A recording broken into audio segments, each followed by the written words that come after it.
नमस्कार दोस्तों, स्वागत आप सभी के एक बार फिर ITI एक्सपर्ट में। आज की वीडियो उन सभी छात्रों के लिए है जो कि मध्य प्रदेश राज्य से ITI करना चाहते हैं। यदि आप भी मध्य प्रदेश राज्य से ITI करना चाहते हैं तो दोस्तों आज की वीडियो में आपको कुछ ऐसे पॉइंट्स के बारे में बताऊंगा जो कि एडमिशन लेने से पहले आपके लिए जान लेना बहुत ही ज़्यादा ज़रूरी है।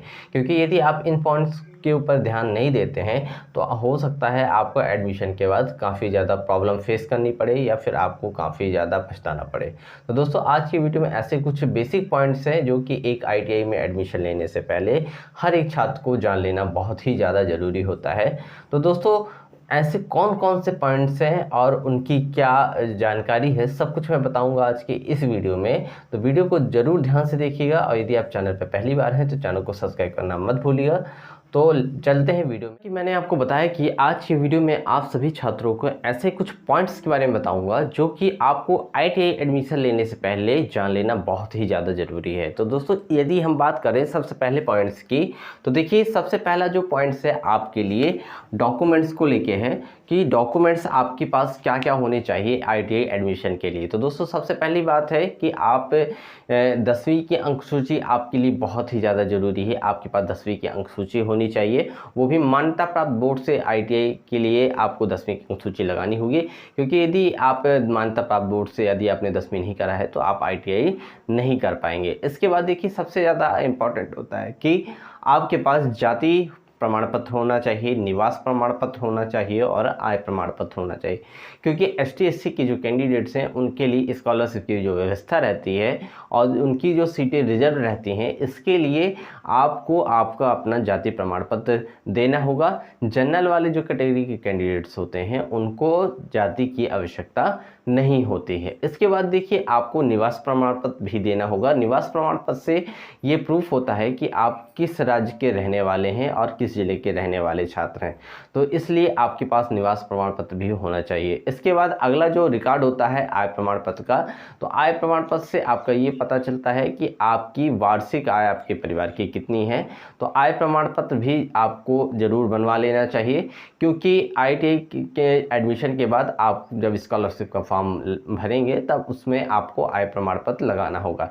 इसके बाद आपका एक वैलिड जो फोटोग्राफ होगा जो 6 महीने से पुराना नहीं होना चाहिए, वो होना चाहिए। साथ में आपके पास आधार कार्ड होना चाहिए।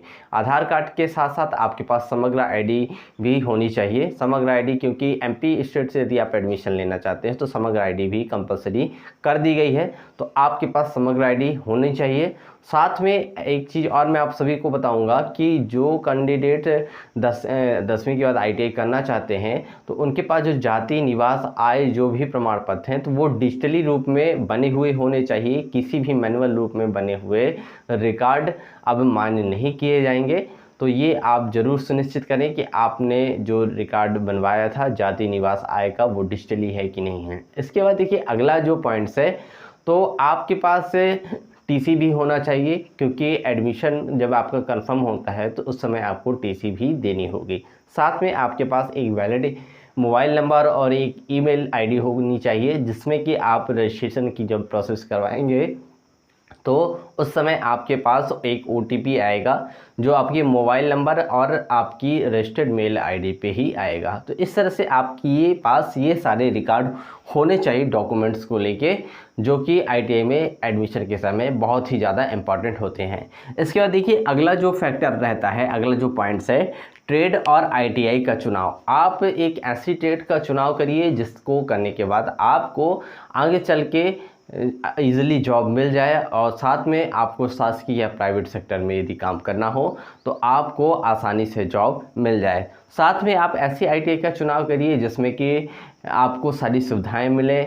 यदि गवर्नमेंट से आप ITI करते हैं तो गवर्नमेंट में भी आप पहले चेक कर लीजिए कि वहाँ सारी सुविधाएं हैं कि नहीं हैं, और प्राइवेट से यदि आप ITI करते हैं तो ITI को पहले से अच्छे से चेक कर लें कि वहाँ जो भी ट्रेडें चल रही हैं, जो भी वहाँ की फैसिलिटी है, वो सारी चीज़ें सही हैं कि नहीं हैं। इसके बाद दोस्तों अगला जो पॉइंट है फीस और स्कॉलरशिप को लेके। तो इसके लिए दोस्तों आपको क्या करना होगा कि जिस भी आईटीआई में आप एडमिशन लेते हैं तो वहाँ जाके आप पहले एक बार विज़िट करिए और वहाँ से उनका फ़ीस का स्ट्रक्चर आप जान लीजिए कि वहाँ कितनी फ़ीस लगने वाली है। प्राइवेट सेक्टर में आप जाते हैं तो प्राइवेट में आप पहले बात कर लीजिए कि 1 साल की आपकी फ़ीस कितनी होने वाली है, 2 सालों की आपकी फ़ीस कितनी लगने वाली है, टोटल फ़ीस कितनी लगने वाली है। ये सारी जानकारी आप मुझसे अच्छे से जान लीजिए। गवर्नमेंट के लिए जो भी फ़ीस आपको देनी है तो वो तो ऑनलाइन पे होती है, तो इसके लिए आपको ज़्यादा सोचने की ज़रूरत नहीं है।